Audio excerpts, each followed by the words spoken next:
seat number A, and over the loudspeaker, the flight attendant said, Brenson Walston. So, I know I'm the only Brenson on the flight. I stuck my head out the row of the seat and I looked down the aisle. She said, Brenson Walston, seat number 32B. So I stand up and she comes to get me and she said, well, sir, we have found out that you are underage to sit in an exit row seat. I said, well, ma'am, don't you see the wonderful gentleman sitting next to me? He's in my seat. She said, well, sir, I understand that, but sir, I'm going to need you to stand up. So now I'm thinking, I'm definitely not going to Mississippi now because they're escorting me off the plane. But before I get to the exit of the plane, I reach the booth, or I reach the curtains of the first class seats. All right now. She said, sir, I know your seat has been filled in coach, but here is the good news. Since because your seat has been taken in coach, there is an empty free seat in first class. And since nobody's name is on it, I would recommend for you, I would like to freely give you this seat. And you know, Reverend Adams, when I get on the plane, especially when I fly Delta and I sit in the coach seats, I know what to expect. I already know what soda or cranberry juice they're going to serve. I know what kind of peanuts and pretzels they're going to serve. But when she escorted me freely to first class, I acted like I'd never been nowhere. I started smiling, put the Kool-Aid girl in my face, grabbed my briefcase, and I ran before she got to the curtain. And I said, ma'am, thank you. Thank you so very much for my free seat in first class. Reverend Walston, what are you trying to say? There are some seats in the house of God that have been filled, and now young people are standing here in the year 2010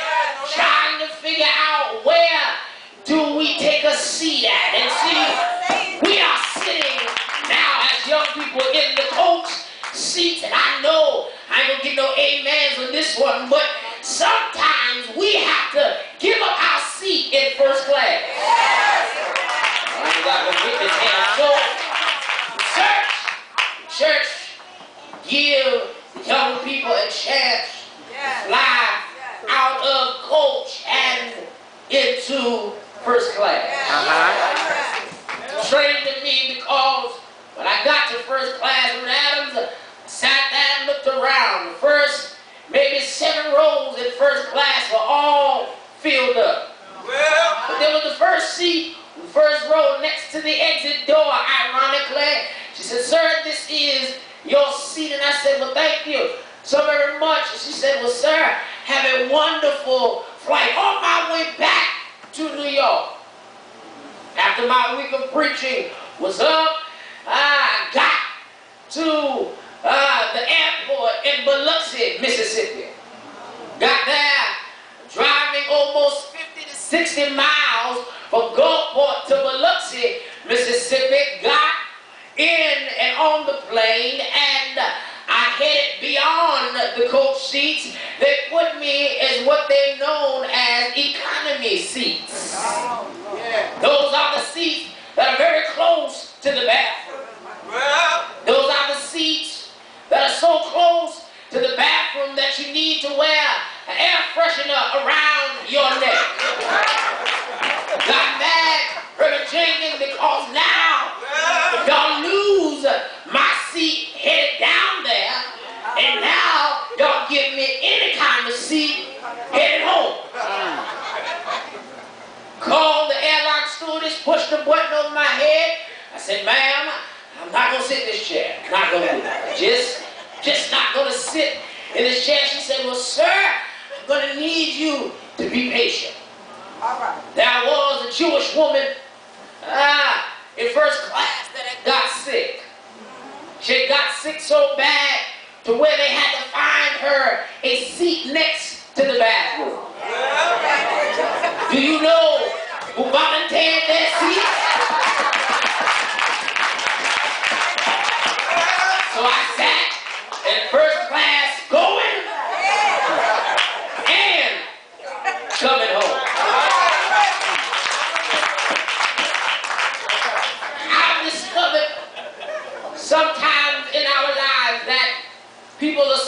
comfortable with standing that they never want to take a seat. One day, a young man had received bad news from his father that his mother had passed away on the drive home from work. But before the father could break the news to the young man, the father told the young man, "Son, I need you to take a seat." The young man looked at his dad and said, "Daddy, I don't want to sit because I can see the water building up in your eyes." The father told the son, said, "Son, I'm going to need you to take a seat because what I'm about to tell you, you're going to need to brace yourself." Young man told the father, said, "Daddy, I don't want to sit uncomfortable leaning up against the wall. Why do I need to take a seat?" But now, what begins to happen is now the daddy begins to cry and the son begins to get real emotional because now daddy is crying. Daddy's crying now, and now daddy has been crying for so long now to where the son begins to take a seat. And when he sits down, the daddy breaks the news to the son and tells him that mama has died.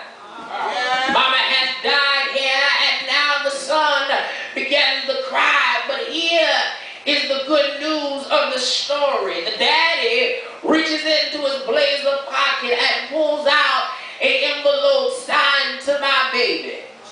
The daddy gives the son the envelope, and the son begins to open the letter up. There was a letter written from his mother, and the mother begins to tell her son that I love you. The letter begins to say to her son, "Son, I love you since the day that you were born. You are the best thing that ever happened into my life. But now, son, I must break you the bad news that mama has to go away." And now her son begins to cry, and the tears begin to flow from his eyes, and now the son stands to his feet. And when the son stands to his feet now, daddy tells the son, "Son, sit back down." The story gets a little bit better, y'all, because now as the son begins to sit back down in his seat, the son gets to the end of the letter, and the letter says, "Son, here is a check. Because your daddy cannot afford to send you to college. This check is paying for 4 years of school." I don't know about nobody in the room of Old Mount Zion this morning, but every now and then I need to take a seat so that God is able to bless me. Because when I'm standing up, sometimes I'm a little hard of hearing. When I'm standing up, sometimes God is not able to reach me like He wanna. But when I'm sitting down, y'all ain't dumping me this morning. When I'm sitting down, God is able to hear and to reach me where I'm sitting at. And here is where we find the text this morning, because there is a sick man by the name of Lazarus.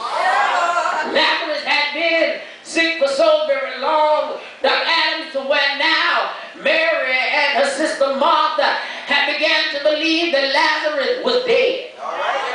Lazarus was sick so very long to where now his family had began to make funeral arrangements. His sister and Mary Martha began to call on the preachers and the Pharisees and begin to tell them, "Now dig a tomb out for my brother, because my brother is now dead." Now the Bible tells me that Mary sent word to Jesus and tells Jesus down in a place called Judea that whom you love is now dead. Isn't it strange, beloved, that sometimes it seems and it feels like God